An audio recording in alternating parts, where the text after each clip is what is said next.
ठीक है। आज के सेशन में पहले तो हम लोगों ने जो मॉनेटरी और फिस्कल पॉलिसी का पार्ट बचा है उसको कंप्लीट करना है। फिर हम लोग नेशनल इनकम को कंप्लीट करने की कोशिश करें। तो हम लोग ने मॉनेटरी पॉलिसी कंप्लीट कर ली थी। मॉनेटरी पॉलिसी में हमारे पास कुछ पार्ट्स बचे थे। हाँ, ये बचा था। ठीक है। तो पहला टॉपिक है आज के लिए हम लोग के पास, जो ग्लोबल फाइनेंशियल क्राइसिस आया था of 2008 and COVID-19 pandemic. Basically, what we need to study in this topic is India's reaction और India's monetary policy. बहुत ज्यादा डिटेल में इनके बारे में नहीं बताया गया है, बस ये बताया गया कि इंडिया ने कैसे रिएक्ट किया था, इंडिया की मॉनेटरी पॉलिसी कैसी रही। तो ग्लोबल फाइनेंस कोविड 19 तो सभी को पता है, अभी हुआ है, सबको पता है। ग्लोबल फाइनेंशियल क्राइसिस को और क्या कहते हैं? जो लेमैन ब्रदर्स क्राइसिस हुआ था, या फिर इसके अलावा ग्लोबल रिसेशन भी बोलते हैं इसको, या फिर और क्या कहते हैं, सब प्राइम मॉर्टगेज क्राइसिस कहते हैं।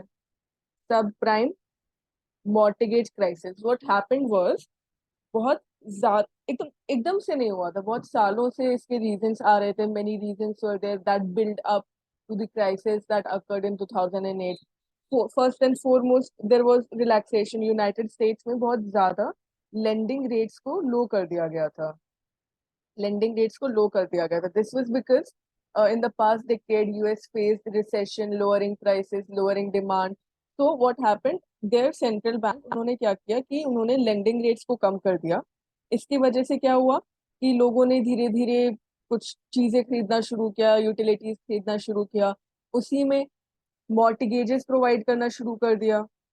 मतलब कि housing loans, cheap interest rate पे बहुत हाउसिंग लोन्स मिल रहे थे। तो क्रेडिट स्कोर की नेसेसिटी भी नहीं थी। कोई भी इंसान, वेदर रिच वेदर पुअर, पास हिस्ट्री उनकी थी कि नहीं थी, सारी चीज हटा के ये उनको बहुत लो लेंडिंग रेट्स पे लोन्स मिलना शुरू हो गया था। फिर उसके बाद इन्वेस्टमेंट बैंक्स आ गए इस सिनेरियो में। इन्वेस्टमेंट बैंक्स, उन्होंने भी शुरू किया इन्वेस्ट करना, क्योंकि उनको भी रियल एस्टेट में इन्वेस्ट करना है, हाउसिंग में इन्वेस्ट करना है।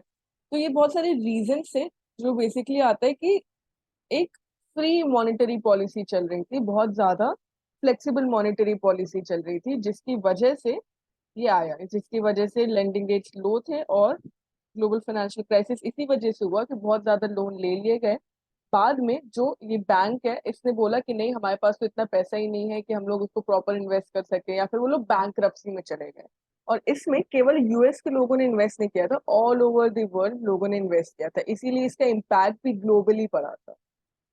जो इम्पैक्ट पड़ा था वो भी ग्लोबली ही पड़ा था। But when we are talking about India, even when the whole world, all the developed nations of the world, they were going into recession and depression, India बोला जाता है कि इंडिया ने खुद को प्रोटेक्ट कर लिया था। Similarly, during the COVID-19 pandemic as well, due to the lockdowns and lowering of production all over the world, recession was faced, but India को बोला गया कि इंडिया ने खुद को रिसेशन से प्रोटेक्ट कर लिया। इंडिया ने इस तरीके से खुद को रिकवर किया कि वो रिसेशन में या डिप्रेशन में गया ही। तो इसके क्या रीजन थे? इसका मेन जो रीजन जाता है, ये इंडिया के पॉलिसी रिस्पॉन्स में जाता है। इंडिया के पॉलिसी रिस्पॉन्स पे, जो कि आरबीआई ने लिया और गवर्नमेंट ने भी लिया।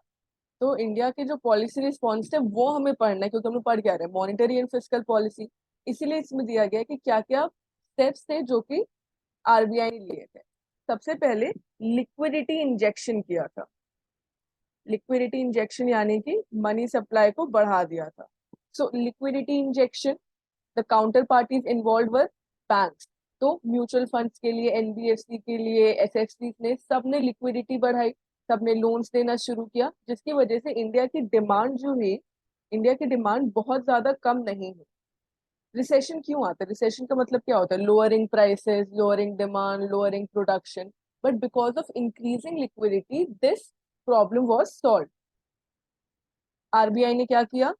आरबीआई ने लेंडिंग रेट्स को कम रखा, आरबीआई ने नया मनी प्रिंट किया, जिसकी वजह से लिक्विडिटी इंजेक्शन हुआ, मनी सप्लाई बढ़ा और रिसेशन से हम लोग बच गए। दूसरा, there was no dilution of collateral standards. मतलब कि गवर्नमेंट सिक्योरिटीज को, जो कि सेफ होती हैं, government securities are safe as compared with the mortgage securities and commercial papers. यहाँ पे क्या हुआ? डाइल्यूशन नहीं हुआ, यानी कि इनको लिक्विडिफाई नहीं किया गया। जिन लोगों के पास गवर्नमेंट सिक्योरिटीज थी उनकी वैल्यू भी सेफ रही, उनकी वैल्यू इंटैक्ट रही, उसकी वजह से भी लोगों की परचेजिंग पावर कम नहीं हुई। ठीक है। फिर उसके बाद even when there was liquidity injection, RBI की बैलेंस शीट में बहुत ज्यादा इंक्रीज कुछ भी ट्रेंड्स नहीं देखने को मिले थे। क्यों? क्योंकि जितनी लिक्विडिटी इंजेक्शन थी उसी हिसाब से लोग इन्वेस्टमेंट भी कर रहे थे, उसी हिसाब से लोग डिमांड भी कर रहे थे। तो फिर एक होता है ना जिसमें कहते हैं हम लोग इम्बैलेंस क्रिएट हो जाता है बैलेंस शीट में, वो इम्बैलेंस नहीं हुआ था। एंड इसकी इस वजह से जो ग्लोबल ट्रेंड चल रहा था कि बहुत ज्यादा इंक्रीज हो रहे थे, प्राइसेस इंक्रीज हो रहे थे या फिर बहुत ज्यादा इंटरेस्ट रेट इंक्रीज हो रहे थे, वो इंडिया में नहीं देखा गया। Then availability and deployment of multiple instruments facilitated better sequences of monetary and liquidity measures। Multiple instruments जो हम लोगों ने कल पढ़े थे, जितने भी क्वालिटेटिव क्वांटिटेटिव मेजर्स थे, सबको यूज किया गया एक स्टेबल मॉनेटरी पॉलिसी क्रिएट करने के लिए, मॉनेटरी पॉलिसी क्रिएट करने के लिए। उसके अलावा क्या हुआ कि pro cyclical provisioning norms use किए गए and counter cyclical regulations ahead of the global crisis help to enhance the financial stability. Actually 2008 के पहले की अगर हम लोग बात करते हैं तो इंडिया नया नया अपना जो उसका बीओपी का इम्बैलेंस चल रहा था या फिर उसका फॉरेन एक्सचेंज रिजर्व का इम्बैलेंस चल रहा था, उसको वो ठीक कर ही रहा था। फिर एफआरबीएम के अंदर आईएमएफ ने बहुत सारे उसको एडवाइस किया था कि अपना फिस्कल डेफिसिट को कम करो, रेवेन्यू डेफिसिट को कम करो। तो उसकी वजह से ऑलरेडी इंडिया एक बेटर पोजीशन में था, राइट। तो उसकी वजह से क्या हुआ, इंडिया ने खुद को एक स्ट्रॉन्ग बैकबोन पहले से दे दिया and because of that India was safe. तो इंडिया पे जो ग्लोबल रिसेशन आया था उसका इम्पैक्ट नहीं पड़ा था। यहां तक समझ में आया? इंडिया ने कैसे खुद को प्रोटेक्ट किया था क्राइसिस से। प्रो साइक्लिकल प्रोविजनिंग पता है क्या होता है? प्रो साइक्लिकल प्रोविजनिंग या फिर काउंटर साइक्लिकल रेगुलेशंस होते क्या है जो इंडिया ने यूज किए?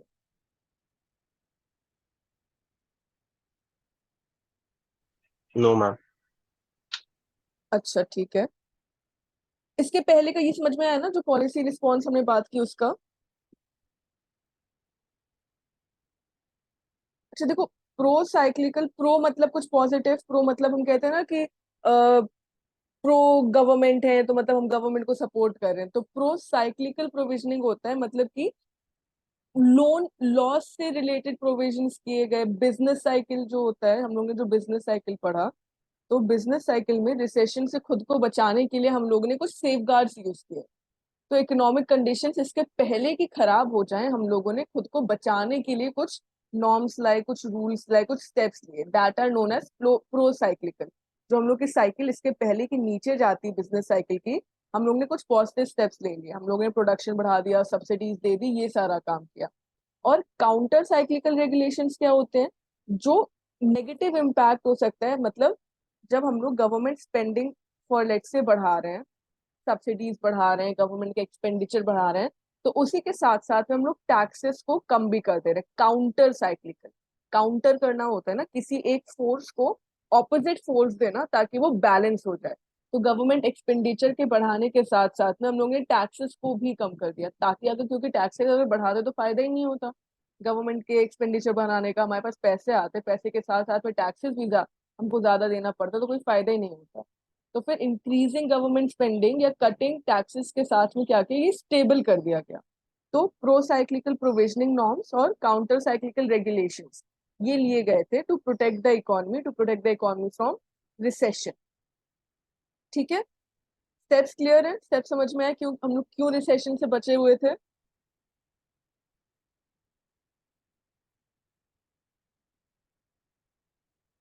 बताओ।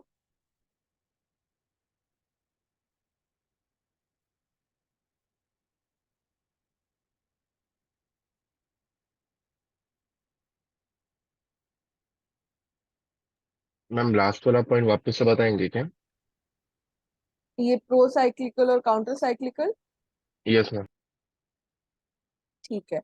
प्रो साइक्लिकल होता है जब हम लोगों ने बिजनेस साइकिल पढ़ा कल, तो हम लोगों ने देखा कि एक पीक पे पहुंचने के बाद इकोनॉमी क्या होती है, इकोनॉमी में कॉन्ट्रैक्शन होता है और फिर वो रिसेशन में जाता है। प्रो साइक्लिकल क्या होगा, उसको यहाँ पे रोक दे। प्रो साइक्लिकल होगा कि पहले, इसके पहले कि हम लोग रिसेशन में जाएं, before that the economy enters into the phases of recession और depression, we will take some steps so as to stop that. कैसे स्टेप्स ले सकते हैं? रिसेशन में क्या होता है कि प्राइसेस बहुत कम हो रहे हैं, लोगों की डिमांड बहुत कम हो रही है, तो उसको बढ़ाने के लिए स्टेप्स लिए गए। मनी सप्लाई को बढ़ा दिया, मनी सप्लाई को इंक्रीज रखा, एक स्टेबल लेवल पर रखा। वो हो गए प्रो साइक्लिकल रिफॉर्म। उसके अलावा क्या लिया? काउंटर साइक्लिकल रेगुलेशंस, जहां पे गवर्नमेंट स्पेंडिंग बढ़ा रहे हैं उसी के साथ साथ में टैक्सेस भी कम कर दे रहे हैं। जैसे कि अगर मनी सप्लाई बढ़ रही है, मनी सप्लाई बढ़ने का फायदा हम लोग को कब मिलेगा? जब हम लोग की परचेजिंग पावर बढ़ेगी। लेकिन परचेजिंग पावर बढ़ने के साथ साथ अगर टैक्सेस भी बढ़ जाएंगे तो फिर क्या होगा? हम लोग स्पेंडिंग तो कर ही नहीं पाएंगे, ज्यादा पैसा टैक्सेस में चला जाएगा, राइट। और इसके अलावा एक बहुत बड़ा पॉइंट जो बोला जाता है वो ये भी होता है कि हम लोग की इकोनॉमी उस टाइम पे भी ज्यादातर एग्रीकल्चर में इन्वॉल्व थी, हेविली डिपेंडेंट ऑन एग्रीकल्चर। उसकी वजह से अनएम्प्लॉयमेंट नहीं फेस किया हम लोगों ने। बहुत सारे रीजन है जो कि दिए जाते हैं आज के टाइम पे कि किस किस वजह से होता है, तो एग्रीकल्चर होता है। यहाँ पे जो था कि इंडियन बैंक्स ने इतनी एकदम ही तरीके से सब लोग को सब प्राइम मॉर्टगेजेस नहीं दिए थे, लोन्स नहीं दिए थे। और एक्सपोर्ट्स का, फाइनेंशियल क्राइसिस का, फॉरेन डायरेक्ट इन्वेस्टमेंट के बहुत सारे रीजंस दिए जाते हैं। हम लोग ने यहाँ पे केवल मॉनेटरी रीजंस दिए हुए हैं क्योंकि वही हम लोग के फोकस पे है। ठीक है, अब बताइए। Yes ma'am. क्लियर। ठीक है, तो फिर आगे बढ़ते हैं। ये था कि मॉनेटरी पॉलिसी ने किस तरीके से crisis of both global financial crisis के टाइम पर, कोविड-19 पैंडेमिक के टाइम पे इंडिया को प्रोटेक्ट किया था।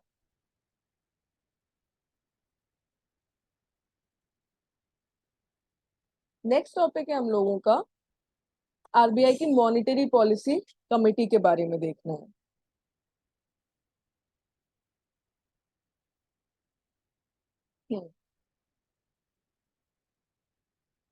मॉनेटरी पॉलिसी कमेटी को कब कॉन्स्टिट्यूट किया गया था? Under section 45 ZB of the reserve bank of India act 1934 and was held from June 2 to 4 2021, यानी कि रिसेंट एडिशन है, रिसेंट एडिशन है। एंड तब से लेकर 29th मीटिंग, यानी 29 मीटिंग इसकी हो चुकी है। So here the act was amended, the RBI act was amended and in 2016 उसके बाद से हम लोगों ने कंट्री की मॉनेटरी पॉलिसी फ्रेमवर्क को चेंज किया था। जैसे कि किस तरीके से हम लोग को रेपो सेट करना है, रेपो रेट सेट करना है, करंट और मैक्रो इकोनॉमिक सिचुएशंस के हिसाब से करना है, मतलब कि मार्केट फोर्सेस को देखते हुए ये सारी चीजें हुई। तो मॉनेटरी पॉलिसी कमेटी क्या है, ये हम लोगों ने देखा, स्टैब्लिश हुई 2021 में, स्टार्ट हुआ। फिर उसके बाद ऑब्जेक्टिव क्या था? Monetary policy committee constituted by the central government led by the governor of RBI, mission fixing the benchmark policy interest rate to restrain inflation with a particular target level। इसीलिए जब भी monetary policy को constitute किया जाता है तो उसमें हम लोग को ये सारे रेट्स मिलते हैं। कल हम लोग ने देखे थे ना कि रेपो रेट करंट कितना चल रहा है, बैंक रेट कितना चल रहा है, या फिर एसएलआर कितना चल रहा है। तो वो सारे रेट्स कौन देता है हमको? हमारी मॉनेटरी पॉलिसी कमेटी देती है। वो हर क्वार्टर के लिए रेट्स को सेट करेगी और उसी को फॉलो करते हुए फिर बाकी इकोनॉमिक एक्टिविटीज को आगे देखा जा सकता है। तो ऑब्जेक्टिव्स क्या है? To stabilise the business cycle, provide reasonable price stability, provide faster economic growth and exchange rate stability. ये ऑब्जेक्टिव्स हैं with which the monetary policy committee is form. उसके अलावा मॉनेटरी पॉलिसी के अंदर जो उसके कॉन्स्टिट्यूएंट्स होते हैं, कौन कौन मेंबर्स होंगे, ये यहाँ पे मैंने करंट मेंबर्स दिए। कौन करंट मेंबर्स हैं? तो चेयरपर्सन कौन होता है? Governor of RBI. In charge of monetary policy एक मेंबर होता है, और फिर उसके बाद होते हैं 4 मेंबर्स आर देयर।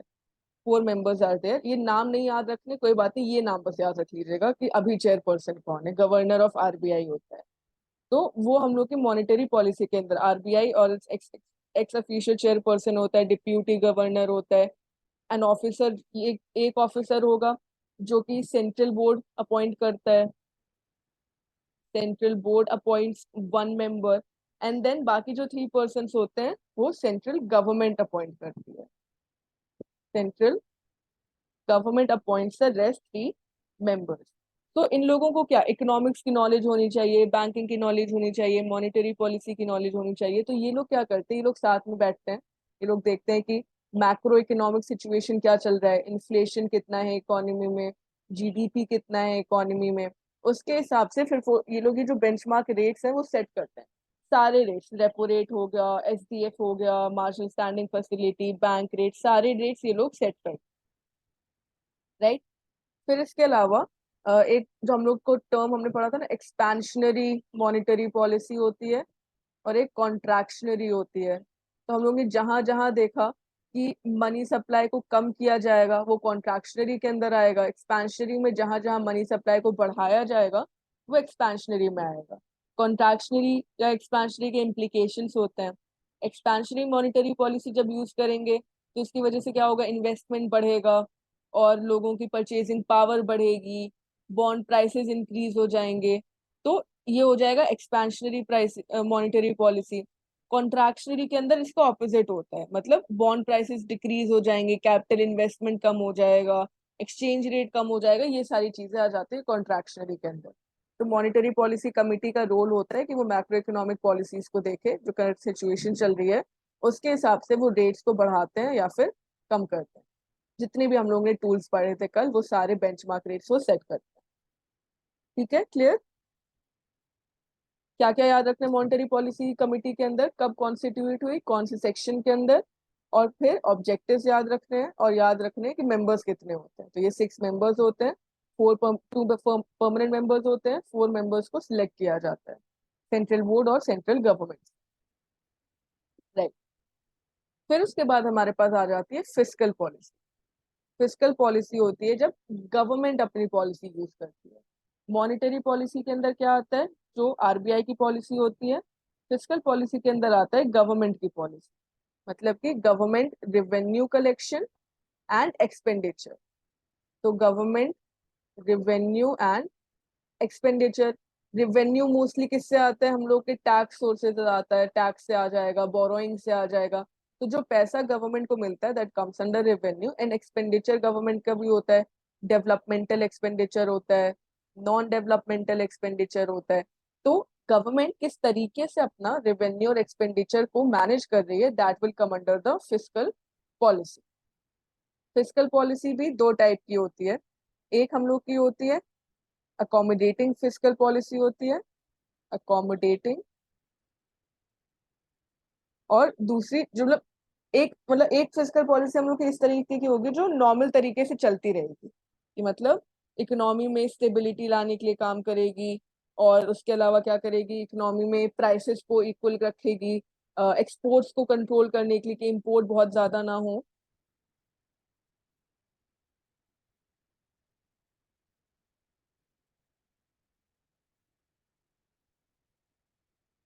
तो उसके अंदर भी हम लोग की कॉन्ट्रैक्शनरी फिस्कल पॉलिसी आती है और एक्सपेंशनरी फिस्कल पॉलिसी आती है।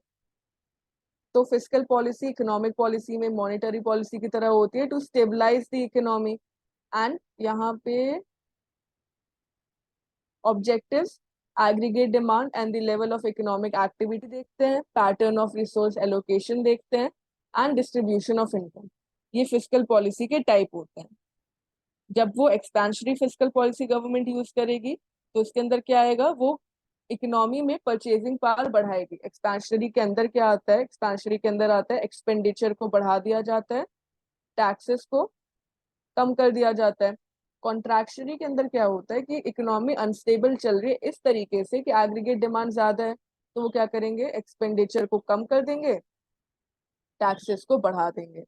तो ये हो जाएगा एक्सपेंशनरी के अंदर, ये हो जाएगा कॉन्ट्रैक्शनरी फिस्कल पॉलिसी के अंदर।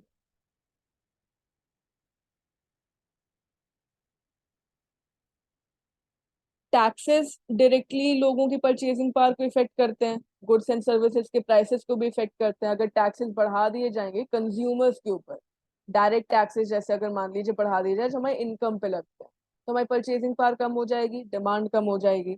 और अगर टैक्सेस प्राइसेस पे बढ़ा दिए जाए, जो इनडायरेक्ट टैक्सेस है वो बढ़ा दिए जाए, तो उसकी वजह से क्या होगा, कॉस्ट ऑफ प्रोडक्शन बढ़ जाएगा।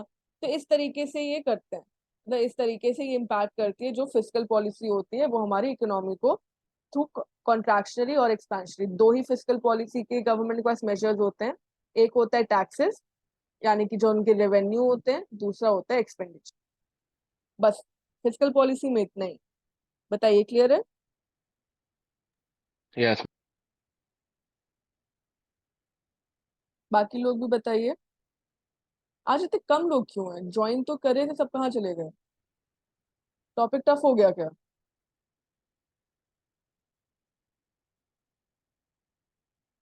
बाकी लोग बताओ।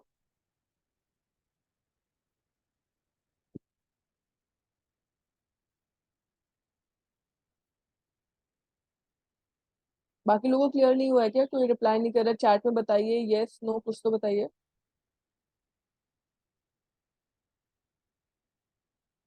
यस, ठीक है।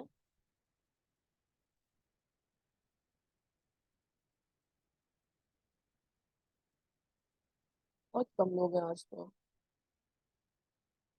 ठीक है। फिर ये इम्पोर्टेंट है, FRBM एक्ट इम्पोर्टेंट है। बहुत पहले से आया है, बट हर बार की तरह ये इसके अब पूछे जाने के चांसेस बहुत ज्यादा होते हैं।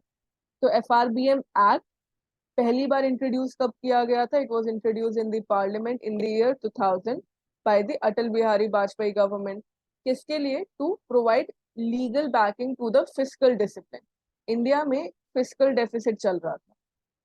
फिस्कल डेफिसिट के बारे में डिटेल में हम लोग यूनियन बजट के चैप्टर में पढ़ेंगे। फिस्कल डेफिसिट क्या होता है? जब हम लोगों का एक्सपेंडिचर हमारे रेवेन्यू से ज्यादा होता है, that comes under fiscal deficit. तो 2000 में fiscal responsibility and budget management bill को इंट्रोड्यूस किया गया था, and then this act was passed in the year 2003। इस एक्ट के अंदर बेसिकली चीजें क्या थी? set targets. Targets were set as to how the government can establish financial discipline, improve the management of public funds, strengthen the fiscal prudence, and reduce its fiscal deficit. ये targets थे, इसी वजह से fiscal FRBM act को पास किया गया था। ये इसके मेन रीजंस थे। तो अब उसके अंदर FRBM के अंदर रिक्वायरमेंट्स क्या क्या थी? रिक्वायरमेंट्स ये थी कि जो फिस्कल पॉलिसी है, मॉनेटरी पॉलिसी है, उसको रेगुलेट किया जाए। जो हम लोग का फिस्कल डेफिसिट है, इसको 3% ऑफ जीडीपी 3% ऑफ जीडीपी तक लाया जाए। एंड बोला गया था to eliminate revenue deficit, fiscal deficit को कम किया गया था 3% तक लाने के लिए। एंड रेवेन्यू डेफिसिट को पूरा एलिमिनेट करने के लिए बोला गया था कि रेवेन्यू डेफिसिट को पूरा खत्म करना। उसके अलावा आरबीआई को बोला गया था कि डेफिसिट फाइनेंसिंग मत करो। डेफिसिट फाइनेंसिंग होता है printing of new currency. Money supply को इंक्रीज करने के लिए आरबीआई जब नई करेंसी प्रिंट करता है, नए नोट प्रिंट करता है ज्यादा करेंसी लाने के लिए, उसको बोलते हैं डेफिसिट फाइनेंसिंग। तो डेफिसिट फाइनेंसिंग को कम करने के लिए बोला गया था। तो ये सारे कुछ ऑब्जेक्टिव्स थे, ये सारे कुछ एडवाइजेस थे जो कि दिए गए थे। फिर उसके अलावा और क्या था? डेट मैनेजमेंट के लिए, फिस्कल मैनेजमेंट के लिए ये सारी चीजें बोली गई। अब latest changes in FRBM act with the union budget 2021। तो 2021 में फिर से FRBM को डिस्कस किया गया था। यहाँ पे बोला गया target of fiscal deficit at 6.8% of GDP in 2021। इसके अलावा और क्या इम्पोर्टेंट था?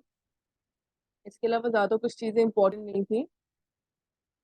मतलब बेसिकली ऐसा था कि किस तरीके से अपने एक्सपेंडिचर को रेगुलेट करना है towards better financial discipline, better fiscal discipline, वो FRBM एक्ट के अंदर लाया गया था। बोरोइंग्स को रिड्यूस करने के लिए, और गवर्नमेंट बोरोइंग पे ना डिपेंड करे, फिस्कल डेफिसिट को फेज मैनर में खत्म करे, ये सारी चीजें FRBM एक्ट के अंदर आई। ठीक है, इन सारे नोट्स को एक बार पढ़ लीजिएगा कि क्या क्या चीजें थी उसमें। जल जीवन मिशन के ऊपर एलोकेशन था, फिर welfare of the lower classes के लिए था, एंड नॉर्थ ईस्टर्न रीजन के लिए, ये सारी चीजें इसमें आई थी। FRBM से ही रिलेटेड था कि बजट एलोकेशन को किस तरीके से करना है ताकि फिस्कल डेफिसिट को कम किया जा सके। And then important is the NK Singh committee on FRBM। ये कमिटी इंपॉर्टेंट है, NK Singh committee on FRBM। तो government of India appointed this committee to review the FRBM act, and उन्होंने अपनी रिपोर्ट कब सबमिट की? इन जनवरी 2017। उसमें उन्होंने क्या क्या रिव्यू दिए? Debt should be use as a primary target for fiscal policy. Debt का मतलब यही होता है, डेट का मतलब होता है कि गवर्नमेंट ने बहुत ज्यादा बोरोइंग कर ली है, गवर्नमेंट का एक्सपेंडिचर बहुत ज्यादा था, उसके पास इतना रेवेन्यू नहीं था, तो उसने बोरोइंग कर लिया। तो debt to GDP ratio of 60% should be targeted. इसको नहीं याद रखेंगे तो भी कोई बात नहीं, बस डेट को यूज किया गया देखने के लिए कि हम लोग की फिस्कल पॉलिसी कैसे चल रही है। अगर डेट बहुत ज्यादा है तो इसका मतलब हम लोग की फिस्कल पॉलिसी वीक है। फिर autonomous fiscal council must be created. Autonomous fiscal council पूरे टाइम पे देखता रहेगा कि गवर्नमेंट को एडवाइस करेगा किस तरीके से फिस्कल टारगेट को अचीव करना है, हम डेविएट कर रहे हैं। तो फिर रोल क्या था इसमें? चेयरपर्सन एंड 2 मेंबर्स होंगे। Role to prepare a multi year fiscal forecast, recommend changes to the fiscal strategy. Basically वही गवर्नमेंट को एडवाइस देना कि वो अपनी फिस्कल सिचुएशन को, इंडिया के फिस्कल सिचुएशन को कैसे स्ट्रॉन्ग कर सकते हैं, डेट को कम कर सकते हैं, फिस्कल डेफिसिट को कम कर सकते हैं। ये ऑटोनॉमस फिस्कल काउंसिल याद रखना है, ये रिकमेंडेशन था। फिर अब केवल दो एक्सेप्शनल केसेस के अंदर, कुछ एक्सेप्शनल केसेस के अंदर फिस्कल काउंसिल की जो एडवाइस है उसके एडवाइस के ऊपर गवर्नमेंट डेविएट कर सकती है टारगेट से। मतलब अगर टारगेट रखा गया है 3% फिस्कल डेफिसिट के लिए, तो उससे डेविएट करने का या उससे ऊपर या नीचे अपना रेट करने के लिए कुछ एक्सेप्शन है। पहला, conditions of national security, war, national calamities, collapse of agriculture. तो इस केसेस में हो सकता है, मतलब गवर्नमेंट को अगर जरूरत पड़ रही है इन केसेस में बोरोइंग करने की तो वो कर सकते हैं। Then structural reforms in the economy resulting in fiscal implications. अगर पूरा किसी एक चेंज की वजह से, किसी रिफॉर्म की वजह से पूरा स्ट्रक्चर चेंज हो रहा है इकोनॉमी का, जैसे कि डिमोनेटाइजेशन हुआ, डिमोनेटाइजेशन के बाद हम लोग ने काफी ज्यादा फिस्कल पॉलिसी में डिसरप्शन थे, वो भी स्ट्रक्चरल चेंज में आया। Then decline in the real output growth of at least 3% below the average of previous 4 quarters. तो इन रीजंस में बोला गया कि यहाँ पे डेविएट कर सकते हैं, that should not be more than 0.5% of GDP in a year. तो एक ये चीज दिया गया। फिर उसके बाद ये इंपॉर्टेंट है, गवर्नमेंट आरबीआई से कब तक बोरो नहीं कर सकती, कुछ एक्सेप्शंस बोला था ना कि आरबीआई से बोरो नहीं करना है, डेफिसिट फाइनेंसिंग नहीं करनी है। एक्सेप्शंस क्या थे? If the centre has to meet a temporary shortfall. अगर टेम्पररी है जिसके लिए वो बोरो कर रहा है, जो रीजन है वो बस टेम्पररी है, शॉर्ट टर्म पीरियड के लिए, तब वो बोरो कर सकता है। Then RBI subscribes to government securities to finance any deviation, जो कि ओपन मार्केट ऑपरेशंस में आता है। अगर आरबीआई खुद से सब्सक्राइब कर रहा है गवर्नमेंट सिक्योरिटी से to finance any kind of deficit, then it can borrow. And RBI purchases government securities from the secondary market. फिर से बाय सेल, ये दोनों किस में आ रहे हैं? ओपन मार्केट ऑपरेशन में। तो यहाँ पे गवर्नमेंट आरबीआई से लोन ले सकती है, या यहाँ पे गवर्नमेंट आरबीआई से फंड्स ले सकती है। And then finally we have the latest update. Currently जो फिस्कल डेफिसिट है, it is targeted at 6.8% of GDP in 2021-22। ये लेटेस्ट है क्योंकि इसके बाद से सेट नहीं किया, down from the revised estimate of 9.5% इन 2021। ये याद रखना है, अभी क्या फिस्कल डेफिसिट का टारगेट रखा गया है 6.8% of GDP. And union budget में finance minister announce the government's aim to steadily reduce this to 4.5। Target क्या है? By the year 2025-26 we need to reduce our fiscal deficit to 4.5% of the GDP. ये latest update है FRBM act से related. Fiscal deficit यानी हम लोग कितना borrowings कर सकते हैं जीडीपी के पार्ट का, 6.8% है, टारगेट है 4.5%। अब बताइए, क्लियर है? कोई पॉइंट है जो कि फिर से समझना है? मैम बोरो कौन करेगा फिजिकल डेफिसिट में? गवर्नमेंट। तो government will borrow from home, or external party या फिर आरबीआई? आरबीआई से भी कर सकती है, उसके अलावा वो बाकी जो कंट्रीज है रेस्ट ऑफ द वर्ल्ड उससे भी कर सकती है। वर्ल्ड वर्ल्ड बैंक, आईएमएफ और वो सबसे, राइट? हाँ हाँ, उससे भी कर सकती है। एफआरबीएम आया ही इस वजह से था क्योंकि हम लोग का फिस्कल डेफिसिट बहुत ज्यादा हो गया था, हम लोग ने बहुत ज्यादा एक्सपेंडिचर, बोरोइंग्स कर ली थी। एक्सपेंडिचर ज्यादा हो गए थे और रेवेन्यू कम था, और एक्सपेंडिचर करने के लिए बोरो ज्यादा कर दिया था, हाँ हाँ राइट? हाँ। ठीक है, क्लियर? Clear, everyone clear?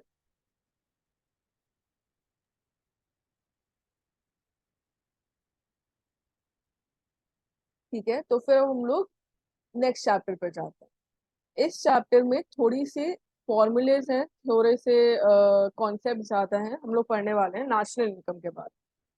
ठीक है, अब ये सारी इंफॉर्मेशन जो दी गई थी वो मुझे थोड़ी अननेसेसरी इंफॉर्मेशन लगी, कि मतलब सिस्टम ऑफ नेशनल अकाउंट्स कब पब्लिश किया गया था, कब से स्टार्ट हुआ था, ये थोड़ी मुझे अननेसेसरी इंफॉर्मेशन लगी थी। तो फिर भी अगर आपको पढ़ना हो तो यहाँ पे मैंने ऐड कर दिया है, गो थ्रू देम वंस, देख लीजिएगा क्या था। तो एसएनए फ्रेमवर्क होता है, systems of national account framework होता है, स्टार्ट हुआ था 1953 में। It has been revised 1968, 1993 and 2008 revision, ये रिवीजन आए हैं। ठीक है, तो एसएनए फ्रेमवर्क में बताया जाता है कि किस तरीके से इकोनॉमी के नेशनल इनकम को मैनेज करना, structural changes in the economy. इसके अंदर बेस ईयर कैसे डिसाइड करना है वो बताया गया है, बेस ईयर जिसके बेसिस पे हम लोग अपनी जीडीपी को कैलकुलेट करेंगे, रियल जीडीपी को। तो वो सारी चीजें हैं इसके अंदर। तो complete review of the existing database किस तरीके से करना है, सिस्टम ऑफ नेशनल अकाउंट्स।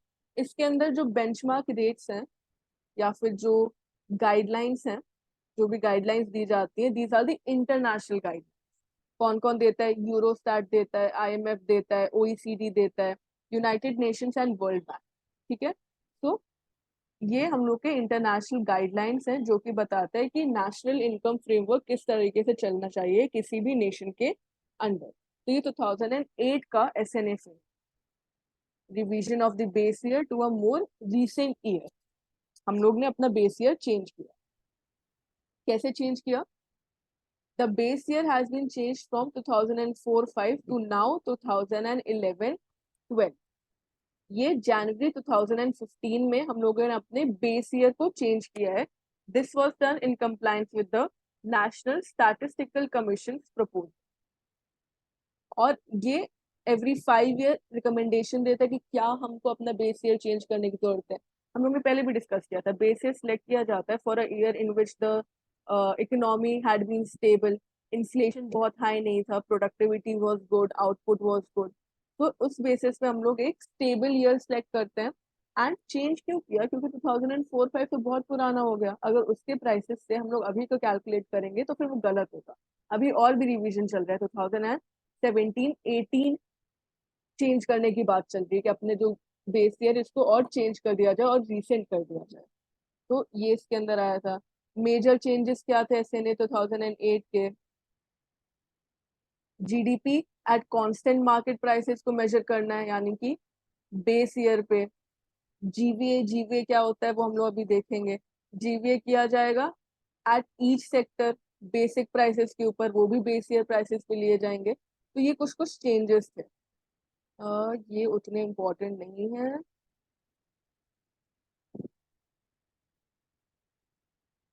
ठीक है, हाँ, जैसे कि मैंने भी बताया कि 2011-12 से चेंज करके 2017-18 की बात की जा रही है, कि मतलब अब बेस ईयर चेंज कर दिया जाए। बेस ईयर चेंज करने के रीजन क्या होते हैं?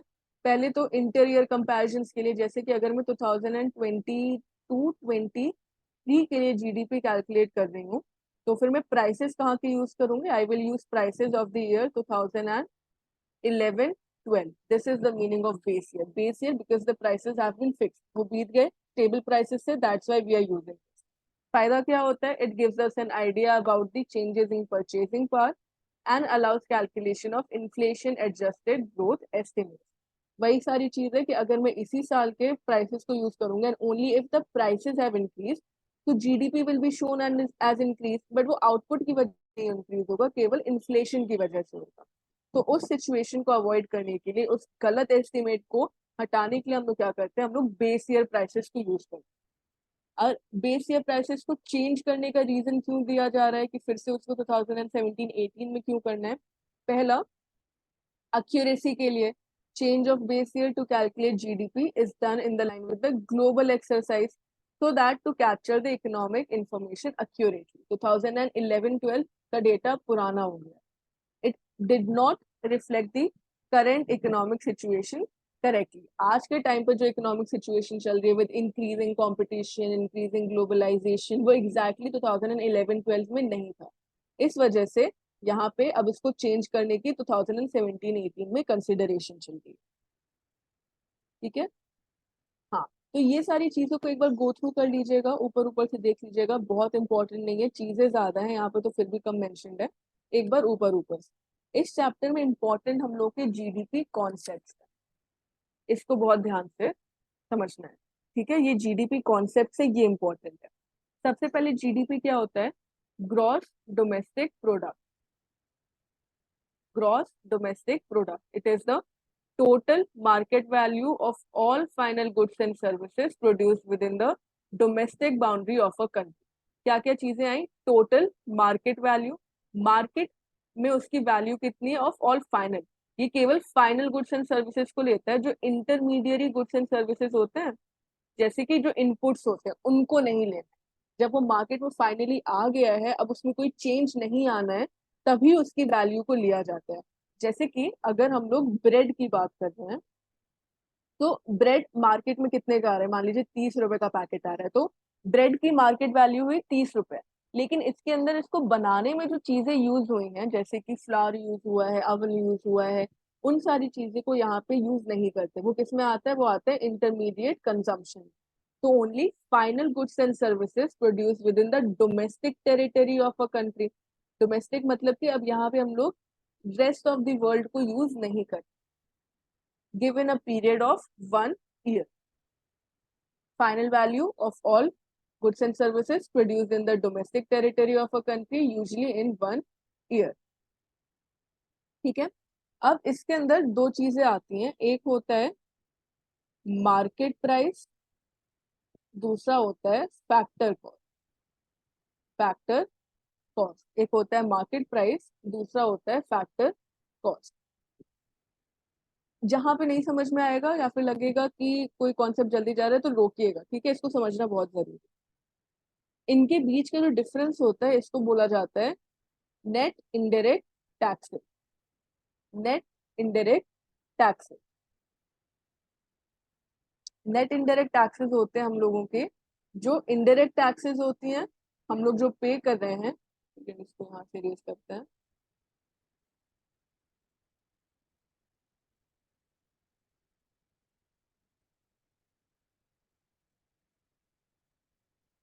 नेट इनडायरेक्ट टैक्सेस होता है इनडायरेक्ट टैक्सेस माइनस सब्सिडीज।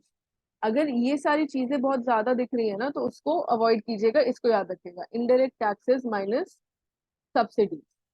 तो ये हमको बताता है difference between market price and factor cost.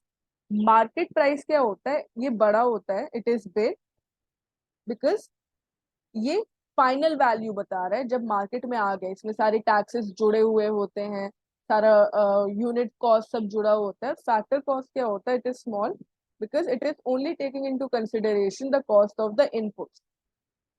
Factor cost, तो हम लोग पढ़ते हैं ना जीडीपी एमपी या जीडीपी एफसी, तो वहीं पे आता है gross domestic domestic product eight market price हो जाता है, जो उसकी फाइनल वैल्यू होती है। एंड ग्रॉस डोमेस्टिक प्रोडक्ट, जब हम लोग ने अभी उसमें से एनआईटी नहीं हटाया है, तो market price minus factor cost हम लोगों का बताता है कि हम लोगों ने कितने नेट इनडायरेक्ट टैक्सेस पे किए हैं इकोनॉमी में। Market price minus factor cost हमको बताता है कि हमने कितने इनडायरेक्ट टैक्सेस पे किए हैं एक इकोनॉमी के अंदर। ठीक है, इसके अलावा हम लोग के पास क्या आ जाता है? GNP, gross national income at market price. Gross national income होता है final value of goods and services that are produced in the domestic territory as well as from the rest of the world। so property income from abroad भी इसमें आता है, जो हम लोग बाहर से इनकम जनरेट कर रहे हैं वो भी इसके अंदर आता है। तो ऐसे बहुत सारे कॉन्सेप्ट्स हैं, एक्चुअली इसके अंदर ना 8 कॉन्सेप्ट्स हैं। There is gross domestic product, then there is gross national product, उसके अलावा आ जाता है एक नेट डोमेस्टिक प्रोडक्ट होता है, एक नेट नेशनल प्रोडक्ट होता है। नेट डोमेस्टिक प्रोडक्ट के अंदर हम क्या करते हैं? डेप्रिसिएशन यूज करते हैं। डेप्रिसिएशन होता है जब when we use a commodity, when we use a good, so its value falls over time, fall in the value of goods and services। किस वजह से, एक तो लगातार यूज करने की वजह से उसकी वैल्यू फॉल हो सकती है, या फिर टाइम की वजह से वो रखा रहा है शेल्फ में तो भी खराब हो जाएगा, तो डेप्रिसिएशन होता है। तो नेट और ग्रॉस वहां पे आ जाता है, तो एनडीपी आ जाता है ग्रॉस डोमेस्टिक प्रोडक्ट की जगह net domestic product, gross national product की जगह नेट नेशनल प्रोडक्ट। अब इसमें भी ग्रॉस और नेट के बीच का जो डिफरेंस होता है इसको कहते हैं depreciation. Gross minus net is equal to depreciation. Gross minus net is equal to depreciation. और हमने क्या पढ़ा था, market price minus factor cost is equal to net indirect taxes. Third आ जाता है, वहां पे आप देख रहे ना, सेकेंड वाला टर्म डी है और एन है, डोमेस्टिक और नेशनल, जीडीपी जीएनपी। तो फिर डोमेस्टिक और नेशनल के बीच का क्या अंतर होता है, तो ये हो जाता है national minus domestic is equal to NFIA. NFIA होता है net factor income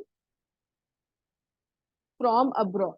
net factor income from abroad, या फिर जो यहाँ पे लिखा गया है एनआर।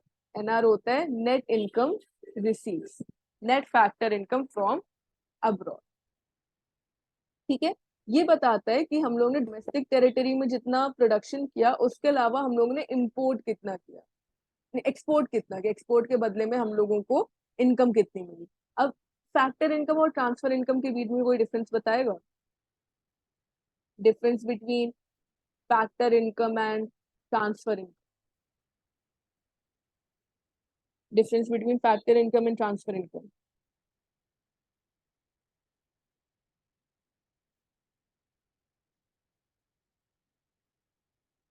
ठीक है, फैक्टर इनकम जो होता है, factor income is earned income.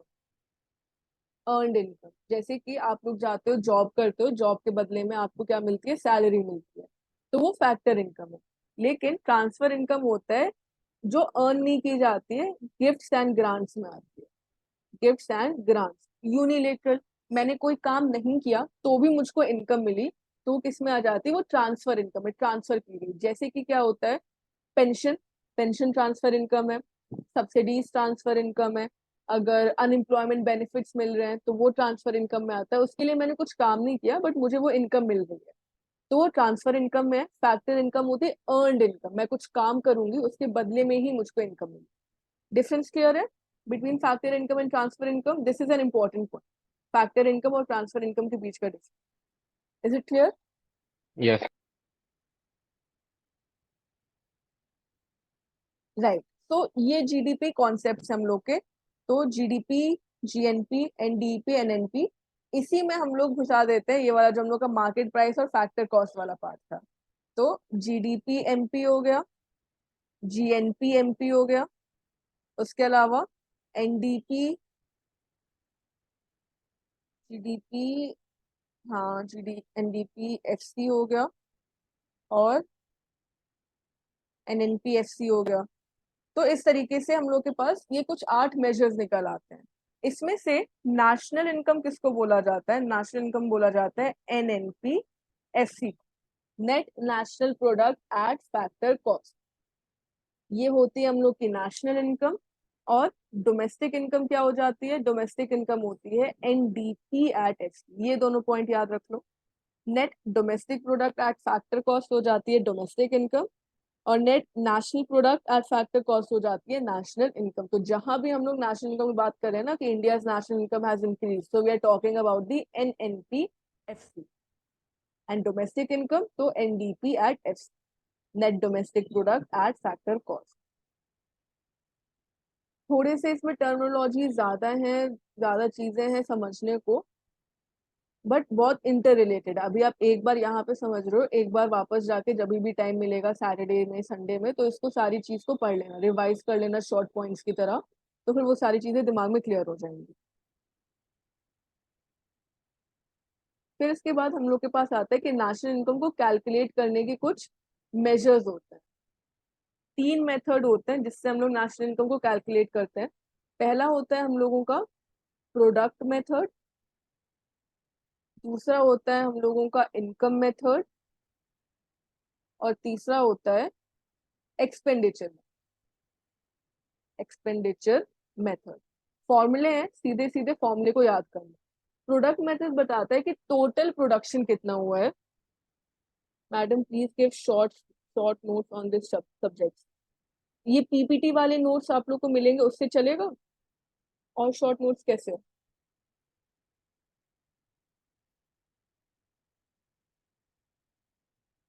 मतलब जिसमें एनडीपी वगैरह की डेफिनेशन उस फॉर्म में?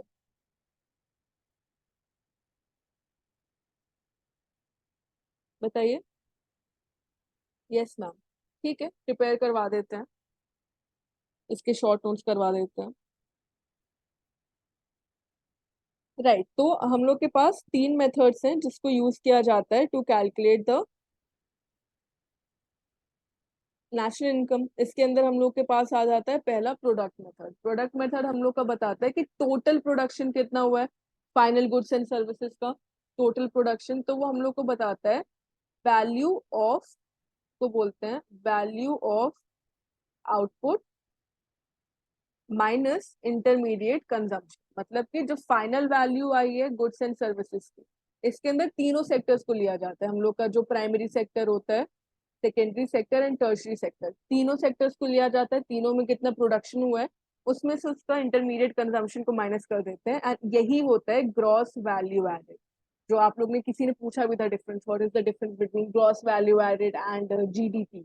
तो जब हम लोग किसी एक सेक्टर का टोटल प्रोडक्ट कैलकुलेट कर रहे हैं, that is the gross value added. Intermediate consumption में कितना वैल्यू ऐड किया गया है, तो gross value added of the primary sector plus gross value added of the secondary sector plus gross value added of the tertiary sector, ये total हम लोग को दे देगा जीडीपी एट एमपी।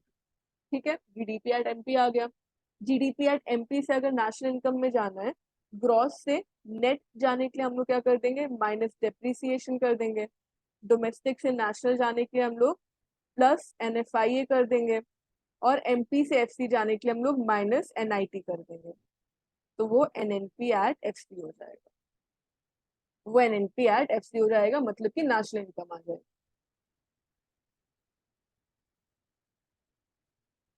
इसको अलग से भी लिख देते हैं। जैसे कि अगर मुझे ग्रॉस डोमेस्टिक प्रोडक्ट से जाना है एनडीपी पे, तो डिफरेंस किसका आ रहा है, ग्रॉस का और नेट का। अगर मुझे ग्रॉस डोमेस्टिक प्रोडक्ट से नेट डोमेस्टिक प्रोडक्ट जाना है, तो डिफरेंस आ रहा है ग्रॉस और नेट का, जी और एन का। इन दोनों के बीच का होता है डिफरेंस डेप्रिसिएशन। ग्रॉस बड़ा होता है, नाम से पता चल रहा है the value of gross is big, and नाम से पता चल रहा है नेट इज समथिंग स्मॉल। तो gross is big, net is small. किसी भी बड़ी वैल्यू से छोटी वैल्यू में जाने के लिए क्या करते हैं, माइनस करते हैं। तो फिर GDP minus depreciation will give us NDP. उसी में अगर मुझको मान लीजिए जीडीपी से जाना है जीएनपी पर, अब डिफरेंस किसका है, डोमेस्टिक और नेशनल का, डोमेस्टिक और नेशनल का। जब हम लोग डोमेस्टिक की बात कर रहे हैं, तो डोमेस्टिक डोमेस्टिक हाउस होल्ड की बात कर रहे हैं, तो domestic is something small, a smaller value. National हम लोग पूरी नेशन की बात कर रहे हैं, तो it is a bigger value. Nation या नेशनल, इट इज बिग। तो फिर हम लोग क्या करेंगे, अगर मुझको डोमेस्टिक से नेशनल में जाना है, छोटे से बड़े में जाना है, कोई छोटी वैल्यू से बड़ी वैल्यू में जाना है, सो विल ऐड, तो GDP plus net factor income from abroad will give us GNP, net factor income from abroad या फिर नेट रिसीव, ये हम लोग को जीएनपी दे देगा। उसी में एक और क्या आ जाता है, मान लीजिए जीडीपी एमपी से जाना है जीडीपी एफसी पे, मार्केट प्राइस से फैक्टर कॉस्ट पे जाना है। तो हमने क्या बोला था, market price is big and factor cost is small. तो बड़े से छोटे पे जाना है, और इसके बीच का डिफरेंस क्या होता है, नेट इनडायरेक्ट टैक्सेस। तो GDP at MP minus net indirect taxes will give us GDP at F. इस रिलेशनशिप को याद कर लो, सब जगह यही फिट होगा। पहला तो दो वैल्यूज के बीच का डिफरेंस क्या है, ग्रॉस और नेट में आता है डेप्रिसिएशन, डोमेस्टिक और नेशनल में आता है net receipts, and MP and FC में आता है नेट इनडायरेक्ट टैक्सेस। ये तीन चीजें याद रख लो। उसके अलावा बाकी तो पता ही है, ग्रॉस और नेट में जाने के लिए क्या करना है, बड़े से छोटे में माइनस करते हैं, इस तरीके से। मैम तो एनआर क्या होता है, नेट रिसीव, मतलब इसमें क्या क्या चीज इंक्लूड होती है? फैक्टर इनकम जो कि रेस्ट ऑफ द वर्ल्ड से अर्न कर रहे हैं, जैसे एक्सपोर्ट किया, एक्सपोर्ट के बदले में आया। उसके अलावा सम इंडियन। आउटसाइड इनकम, मतलब आउटसाइड से जितना इनकम आ रहा है वो, हाँ राइट? हाँ हाँ। तो इसमें एफडीआई भी आ जाएगा? एफडीआई भी आ जाएगा। फॉरेन इन्वेस्टमेंट जो आता है हमारे इंडिया में वो आ गई? मतलब हम्म। जितने इनकम आ रही है, मतलब फॉरेन करेंसी जितने इंडिया में आ रही है वो सारी इनकम यहाँ पे एनएफआईए में आ जाएगा, मतलब, हाँ, राइट? वो नेट फैक्टर इनकम में आ जाएगा, जितनी भी इनकम बाहर से आ रही है। ओके। और ठीक है, मैम ये तो एग्जांपल दीजिए ना, GDP at MP and GDP at FL. Example. Like production का गुड्स ले लेते हैं जैसे कि कोई, उसमें देखिए, हम ले सकते हैं क्या? जितने भी गुड्स एंड सर्विसेज, जैसे मान लीजिए हम लोग बात कर रहे हैं एग्रीकल्चर की। ठीक है, अगर हम लोग एग्रीकल्चर की बात कर रहे हैं, तो एग्रीकल्चर में पल्सेस, ठीक है, पल्सेस आया, पल्सेस एक प्राइस आपको तब मिलेगा जब आप पल्सेस को उगाने जा रहे हो। जब फार्मर है, व्हाट प्राइस और what cost farmer is incurring to grow that pulse, that will come under the factor cost. And okay. what price you will get when you reach the market to buy that pulse, that will come under the market price. Okay, मतलब एक कोई industry है manufacturing, मतलब car manufacturing company है, उसका selling price अलग रहेगा market में, that will be my MP hmm market price. Hmm and FL मतलब उसको जो कॉस्ट ऑफ गुड्स सोल्ड है, हम्म। सीओजीएस रहेगा, उसके लिए वो एफएल में रहेगा। राइट। और उसके लिए डिफरेंस। जो भी बिटवीन रहेगा हम्म। वो इनडायरेक्ट कॉस्ट रहेगा, मतलब operating, indirect operating cost you can say, right? NIT मतलब नहीं, ऑपरेटिंग कॉस्ट नहीं, नेट इनडायरेक्ट टैक्सेस। जब इनडायरेक्ट टैक्सेस, ओके। हाँ, क्योंकि उसमें ऐड क्या हो रहा है, जो टैक्सेस हम पे कर रहे हैं वो ऐड हो रहा है। जब फार्मर ने कोई गुड को, या फिर इंडस्ट्री में वो कार प्रोड्यूस हुई, ठीक है, तो उसकी प्रोडक्शन से ज्यादा हम लोग को मार्केट प्राइस में मिलती है। तो यस। क्या होता है, वो टैक्सेस होते हैं, मतलब वैसे तो बहुत सारी चीजें होती है, प्रॉफिट वगैरह भी वैसे होता है, बट प्रॉफिट भी होता है, उसके लिए मैं हाँ सोच रहा था कि इनडायरेक्ट टैक्सेस ही मतलब सिर्फ क्यों माइनस कर रहे थे? हाँ, वो प्रॉफिट होता है, लेकिन इकोनॉमिक्स में मान के चलते हैं हम लोग कि केवल इनडायरेक्ट टैक्सेस का ही डिफरेंस वहां पर आया है। एंड इनडायरेक्ट ओके, टैक्सेस मतलब में भी। हम्म दैट मीन्स इसमें हम ऐसा करना चाहते हैं कि अगर कार मैन्युफैक्चरिंग कंपनी है, उसका उसने इंक्लूड कर दिया प्रॉफिट, और हम्म प्रॉफिट के ऊपर वो जीएसटी लगाता है, हम्म। तो उसके लिए कॉस्ट मतलब वो हो गया, मतलब प्रॉफिट इंक्लूडिंग एफसी, मतलब जो cost of goods sold plus profit is my FC, हाँ राइट? ठीक है। हाँ, तो वैसे हम एक अंडरस्टैंडिंग ले सकते हैं ना इसके लिए? एक तरीके से समझ सकते हैं, हाँ। तो ओके। मतलब वही फैक्टर कॉस्ट से ज्यादा हम लोग को मार्केट प्राइस दिखेगा, क्योंकि फैक्टर कॉस्ट में उसने केवल जितना इनपुट यूज किया है वो आया है। मार्केट प्राइस में उसने बाकी सारी चीजें ऐड कर दी, जितना टैक्सेस उसको लगा, या फिर जितना आपने प्रॉफिट बोला प्रॉफिट उसको लगा, वो सारी चीजें, इसीलिए market price is greater than the factor cost. मतलब जितना अपना जीएसटी पे करना रहेगा वही मेरे को यहाँ पे लेना पड़ेगा हम्म। हाँ, अब तो एफसी लाने इनडायरेक्ट के लिए? टैक्स केवल जीएसटी रह गया है, तो बस वही आएगा। मतलब जीएसटी आएगा वहां पे से, हाँ। ओके। ठीक है मैम। ठीक है, now it is clear. Yes yes. तो ये हम लोग का प्रोडक्ट मेथड हो गया। उसके अलावा जो सेकंड मेथड होता है वो हम लोग का हो जाता है इनकम मेथड। इनकम मेथड में क्या क्या चीजें आती हैं, income, how much income each and every person is getting, या how much income is being generated in the economy, ये हम लोग की इनकम मेथड में आएगा। अब इनकम किस किस से आती है, या तो हम लोग की सैलरीज से आएगी, उसको बोला जाता है कॉम्पनसेशन टू एम्प्लॉयज। कॉम्पनसेशन में हम लोग के क्या क्या आएंगे, सैलरी आएगी, वेजेस आएगी, कुछ हम लोग को सैलरी इन काइंड भी मिलता है, जैसे कि people they get government funded house to live in, cars मिलती हैं, तो वो सारी चीजें कॉम्पनसेशन टू एम्प्लॉयज में आता है। उसके अलावा क्या आती है इनकम, प्रॉपर्टी से आती है, income from compensation and income from property. तो इनकम मेथड में ये दोनों चीजें आएंगी, हम लोग की सैलरीज और प्रॉपर्टी इनकम, रेंट आएगा, इंटरेस्ट आएगा, जो भी हम लोग जनरेट करते हैं। तो जब इनको ऐड कर देंगे तो इनकम मेथड से हम जनरेट करते हैं NDP at FC. Income method में जब सारी इनकम हमने जनरेट कर ली, उसको ऐड कर दिया, so we will get NDP at FC. बस एनडीपी एट एफसी में से डोमेस्टिक से नेशनल जाना है एनपीएफसी में तो प्लस एनएफआईए कर देंगे and we will get NNP at F. तो ये कंपोनेंट्स याद रखने कि प्रोडक्ट मेथड के अंदर क्या कंपोनेंट्स हैं, इनकम मेथड के अंदर क्या कंपोनेंट्स हैं, इसको भी नोट्स में ऐड कर देंगे। फिर थर्ड हम लोग का होता है एक्सपेंडिचर। एक्सपेंडिचर मतलब खर्च। खर्च कौन कौन कर रहा है? सबसे पहले गवर्नमेंट खर्च करती है, गवर्नमेंट का एक्सपेंडिचर होता है। किस पे एक्सपेंडिचर होता है? रोड बनाने में होगा, स्ट्रीट लाइट बनाने में होगा, डिफेंस में होगा, hospitals, education. Government expenditure, government ने खर्च किया। उसके अलावा कौन एक्सपेंडिचर करते हैं? हम लोग करते हैं। तो कंजम्पशन एक्सपेंडिचर, गवर्नमेंट एक्सपेंडिचर हो गया जी, कंजम्पशन एक्सपेंडिचर हो गया सी। हम लोग किसमें कंजम्पशन में करते हैं? यूटिलिटीज, जो ड्यूरेबल कंजम्पशन होगा हाउसेस में, डेली कंजम्पशन में, खाने पीने की चीजें में, ये सारी चीजें आ जाती हैं कंजम्पशन एक्सपेंडिचर में। उसके अलावा इन्वेस्टर्स भी एक्सपेंडिचर करते हैं। इन्वेस्टमेंट एक्सपेंडिचर हो गया आई, इन्वेस्टमेंट एक्सपेंडिचर।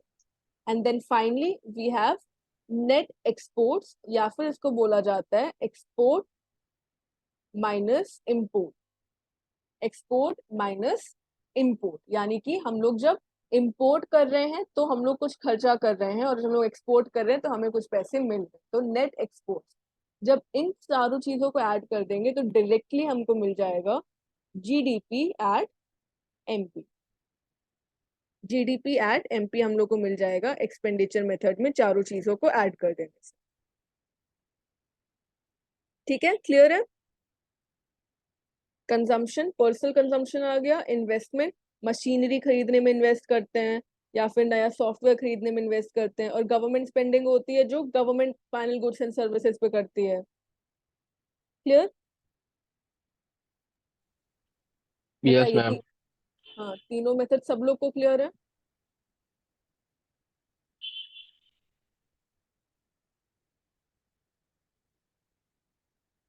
फिर इसके बाद मैम एनएनपी एट एसएल क्या था? NNP at FC, national income. Okay, national income, NDP, okay. NDP domestic income, NNP national. Ma'am इसके शॉर्ट नोट्स चाहिए रहेंगे हमें, हाँ मुझे लग रहा है, ठीक है मैं करवाती हूँ। क्योंकि ये आप इतना टर्मिनोलॉजीज यूज कर रहे हो, फिर पढ़ने जाएंगे तो मुझे याद भी नहीं रहेगा कि ये क्या है रिवीजन के टाइम पे। हाँ हाँ हाँ, वो एक्चुअली टर्मिनोलॉजीज हैं इसमें, मैं करवाती हूँ, उसके शॉर्ट नोट्स बनवाती हूँ। Yes ma'am. और आप ये जो बता रहे थे ना मैम, ये फॉर्मूला सब ऐड करेंगे तो ये आएगा, तो वो भी हाँ मैं थोड़ा। वो सारी चीजें भी याद करवा देंगे। Okay ma'am. ठीक है, बस दो चीजें और बची हैं इस चैप्टर में। एक, ये जो हम लोगों ने ऑलरेडी पढ़ लिया है, रियल जीडीपी और नॉमिनल जी, नॉर्मल नहीं होगा, ये नॉमिनल होगा। नॉमिनल, रियल जीडीपी और नॉमिनल जीडीपी हम लोग ने ऑलरेडी देख लिया है। रियल जीडीपी होता है बेस ईयर प्राइसेस पे जब जीडीपी कैलकुलेट किया जाता है। नॉमिनल जीडीपी होते हैं करंट प्राइसेस, यानी कि करंट ईयर प्राइसेस पे जीडीपी को कैलकुलेट किया जाता है। ठीक है, तो ये डिफरेंस हम लोग को ऑलरेडी पता है क्या होता है जीडीपी। डिफ्लेटर हमने कर लिया था। एंड देन ये इंडिकेटर्स, बस खत्म। इंडिकेटर्स में क्या है? जीडीपी ग्रोथ रेट क्या शो करता है, performance of the economy. GDP per capita क्या बताता है? जीडीपी पर कैपिटा बताता है पर इंडिविजुअल डिस्ट्रीब्यूशन ऑफ इनकम बताता है, तो level of economic development in the economy. Compensation of employees पर वर्क पर आर बताता है लेबर कॉस्ट। तो ये सारे इंडिकेटर्स है जो कि यूज किए जाते हैं। इनको भी याद ही करना है, और कुछ नहीं करना, बस सीधा सीधा याद करना है। तो मैं इनको नोट्स में ऐड करवा देती हूँ, वो सारी चीजें आप लोग याद कर लीजिएगा। टाइम भी अभी खत्म हो गया है, 7:30 ऑलरेडी हो गया है। ठीक है, किसी को कोई और डाउट, किसी को कोई और सजेशन देना है, नोट्स में करवा दूंगी। आप लोग को आज या कल में नोट्स मिल जाएंगे। बताइए। और मैम मुझे ये पूछना था, ये जो आप नोट्स हमें पीपीटी समझा रहे हो बाकी सब लेक्चर्स के, कि उसमें भी समरी नोट्स आप जो बोले ना देने वाले हो इसमें, तो वो नेसेसरी है या फिर इतना ही पीपीटी चल जाएगी रिवीजन के टाइम पे? पीपीटी चल जाएगी, समरी नोट्स केवल इसकी, इस चैप्टर का आप लोग ने पूछा ना कि शॉर्ट नोट्स के लिए, बस उसके लिए बोल रहे हैं, अगर रिवीजन के लिए चाहिए। हाँ वरना ये लेकिन पीपी मैं, this PPT is more than enough. Okay मैं बाकी सारे भी पीपीटी से मोर देन इनफ राइट है, और बस राइट राइट, खाली मोर देन, हाँ हाँ। ये भी समरी में लगेंगे मतलब। नहीं, रिवीजन के दिस इज लिए? More than enough. इसको आप, इसके अलावा आपको अलग से पढ़ने की जरूरत नहीं है। क्वेश्चंस प्रैक्टिस कर लीजिएगा बस, वो जरूरी है। एमसीक्यूज प्रैक्टिस करनी मैं तो वो एग्जाम डेट के पहले जो एक हफ्ता मिलता है हमें, मैं उसके लिए सोच रहा था मैम। उसके लिए फिर एक हफ्ता या फिर कुछ के लिए कम भी टाइम होगा। एमसीक्यूज या मॉक टेस्ट पहले से प्रैक्टिस करेंगे, रोज डेली एक मॉक टेस्ट अगर प्रैक्टिस कर लेंगे तो रिवीजन होता जाएगा। वरना उस टाइम पे, क्योंकि अभी यहाँ अभी पढ़ रहे हो, उस टाइम पे करोगे तो टॉपिक्स तो भूल जाएंगे ना तब तक। वरना नहीं, फिर से पूरी पीपीटी रिकॉर्डिंग देखनी पड़ेगी रिवीजन करने के लिए। मैं इसलिए बोल रहा था मैम कि तभी के टाइम पे जो एग्जाम के पहले के कुछ डेज मिलते हैं हमें, तो तभी क्या हाँ, स्टडी करना चाहिए हमें इसके लिए? पीपीटी ही देखना चाहिए या फिर एमसीक्यूज देख लेने चाहिए कि कितना एग्जाम दिए हैं, उसमें आंसर्स क्या आ रहे हैं, फिर कैसे स्टडी करना चाहिए वो टाइम पर? उस टाइम पे भी, हाँ उस टाइम पे भी एमसीक्यूज करना ही बेटर होता है। बट उस टाइम के लिए आप वो कर लीजिएगा, मैराथन क्लासेस जो होती है, मैराथन क्लासेस कर लीजिएगा। हम लोग भी डिस्कस करेंगे, हम लोग अरेंज करने वाले, like we'll be discussing more than 100 questions marathon classes में। बट उस टाइम पे अगर आप रिकॉर्डिंग्स देखोगे तो टाइम नहीं बचेगा। पूरी पूरी चैप्टर्स के, इतने सारे चैप्टर्स के रिकॉर्डिंग्स कैसे कैसे देखेंगे 1.5 घंटे की। इसके लिए मैं पूछा था मैम कि समरी नोट जो आप ये पीपीटीज दे रहे हो सिर्फ हमें वो रिवाइज कर लिए एक बार ऊपर से गुरु, और बाद में एमसीक्यूज देख लिए, और हाँ वो जो 100 एमसीक्यूज जो बोल रहे हो अभी, हाँ that will be more than enough, right? हाँ, दैट वुड बी फाइन। वो काफी होगा आपके प्रिपरेशन के लिए। ठीक है मैम। आपको फिर अलग से बुक देखने की जरूरत नहीं है। ओके ओके, मतलब वो हिसाब से हमें प्रिपरेशन करनी पड़ेगी तब के टाइम पे। हाँ हाँ, ठीक है। Okay ma'am. चलिए ठीक है, फिर आज की क्लास सेशन यहीं पे एंड करते हैं। एंड मैं नोट्स प्रोवाइड करवा दूंगी आप लोग को, पीपीटी वगैरह भी सारा आप पे मिल जाएगा। Okay ma'am, thank you. Okay, thank you, have a great day everyone.